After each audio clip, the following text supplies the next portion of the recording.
બધાય કામ હારા, પણ આ કાગળિયામાં ધોળા થાય ને એ હારા નહીં હોવેલા.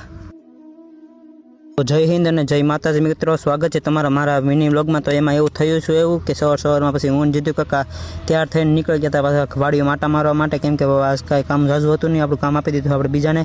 અને પછી થોડુંક કામ મારવા હતું, થોડુંક કાગળિયાનું કામ હતું, એટલે પછી હિમરે જઈ અને કિરીટભાઈને લઈને હું પછી આવી જતો ઉના આવીને પછી આપણે બેસી જતા આપણા વારામાં. પછી વારો કાંઈ ઘડીકમાં આવ્યા હતો નહીં, પછી કલાક આપણે મોડા સુધી બેઠો તો કાંઈ ઘડીકમાં લંચ પેડ પૂરો થયો નહીં. અને પછી એ બધાને કામ પતાવીને અને પછી હું ગાડી લઈને નીકળી જતો પાછો ગાંગડા જઈ, કેમ કે ગાંગડા આપણે વિજયભાઈની ગાડી લઈને આવ્યા હતા, એટલે વિજયભાઈને થોડું કામ હતું, એટલે વિજયભાઈને વહેલા જવાનું હતું. પછી ગાડી એને દઈ અને પછી હું આવી જતો ધ્રુવભાઈને મળવા. ધ્રુવભાઈ આપણે લેસન કરતા હતા, હજી કોઈ દી મેં ભેળા નથી લેસન કરતા. પછી હું આવી જતો વાડીમાં આટા મારવા. પછી અહીંયા આવ્યો હતો જીતુ કાકા સામેથી હાલ આવતા હતા, એટલે પછી વંડીએ બેઠીને એની વાટ હું જોતો હતો. પછી થોડાક ઘડીક વાટ જોઈ અને પછી જીતુ કાકા આવીને અને થોડુંક અમારે કામ બાકી રહી ગયો હતો. પછી પાવડો લઈને હું જીતુ કાકા ઘડીક પાળા થોડુંક બાંધવા નતા, એ પાળા બાંધી દીધા. હવે મેળા બીજી મોજમસ્તી સાથે બીજા વ્લોગમાં.